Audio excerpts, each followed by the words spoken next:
Mitos yang pertama, katanya daun pepaya dapat mencegah risiko kanker. Bener nggak ya? Itu mitos. Daun pepaya mengandung flavonoid yang merupakan antioksidan. Uji laboratorium menggunakan sel kanker payudara memperlihatkan efek anti kanker, yaitu dapat menghambat pertumbuhan dari sel kanker serta dapat menginduksi kerusakan dari sel kanker. Namun belum dapat dipastikan efeknya apabila digunakan pada manusia. Saat nafsu makan berkurang, tentu akan mengganggu aktivitas Anda loh pemirsa, apalagi kalau aktivitas yang dilakukan membutuhkan energi yang ekstra. Akibatnya tubuh kekurangan nutrisi penting yang berfungsi mengatur gula darah dalam tubuh. Nah, untuk kembali meningkatkan nafsu makan, biasanya sebagian masyarakat mengkonsumsi daun pepaya. Tapi, bener nggak ya kalau katanya daun pepaya bisa tingkatkan nafsu makan? Itu mitos.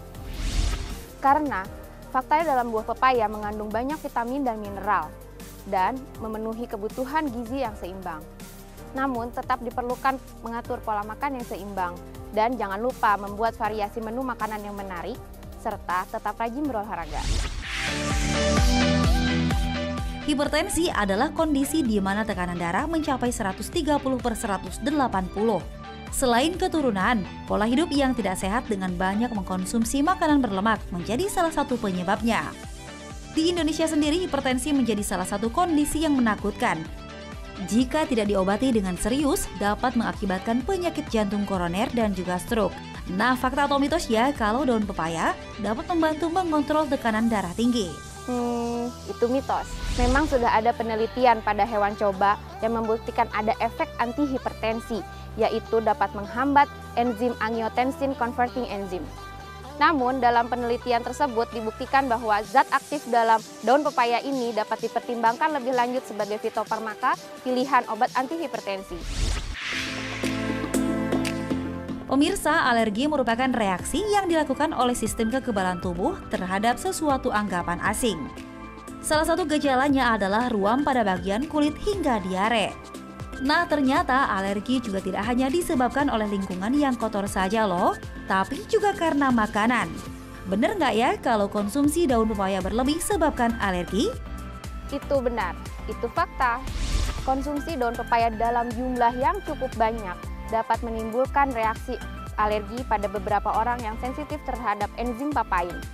Begitu juga dapat terjadi iritasi kulit pada orang yang sensitif terhadap getah pepaya. Demam berdarah merupakan salah satu penyakit yang harus diwaspadai di Indonesia. Penyakit ini disebabkan oleh gigitan nyamuk Aedes aegypti yang berakibat demam tinggi, nyeri otot, bahkan mual dan muntah. Jika tidak ditangani dengan tepat, penyakit ini dapat menyebabkan kematian. Selain mengkonsumsi obat, sebagian masyarakat juga menggunakan daun pepaya dalam proses penyembuhan. Eits, tapi itu fakta atau mitos ya? Sekali lagi bukan, itu adalah mitos. Sudah ada penelitiannya preklinik bahwa daun pepaya mengandung enzim papain yang mampu menghambat kerusakan dari trombosit. Namun, perlu diperhatikan penyebab dari demam berdarah dengue, yaitu terjadinya kebocoran pembuluh darah sehingga cairan yang ada di dalam tubuh keluar dari pembuluh darah. Sehingga terapi utama pada demam berdarah adalah mengganti cairan yang hilang tersebut. Sistem pencernaan merupakan salah satu bagian penting dalam tubuh loh pemirsa. Saat proses pencernaan makanan dalam tubuh terganggu, proses penyerapan nutrisi pun tidak akan maksimal ya pemirsa. Nah, saat itu terjadi, sebagian masyarakat biasanya mulai mengkonsumsi daun pepaya karena dipercaya dapat memperlancar saluran pencernaan. Itu fakta atau mitos? Ya benar, itu adalah fakta. Daun pepaya memiliki serat yang tinggi, sehingga daun pepaya mampu melancarkan pencernaan. Bagi wanita yang baru melahirkan, tentu memiliki masalah ASI yang kadang sulit untuk dikeluarkan dengan lancar. Sejak zaman dulu, sebagian masyarakat mengkonsumsi daun pepaya untuk membantu melancarkan ASI. Nah, fakta atau mitos ya pemirsa kalau daun pepaya dapat tingkatkan produksi ASI? Itu adalah fakta. Sudah ada penelitiannya pada wanita pasca melahirkan sebanyak 48 orang yang mengkonsumsi 800 mg ekstrak daun pepaya dalam sehari. Hasilnya dapat meningkatkan produksi ASI melalui peningkatan hormon prolaktin.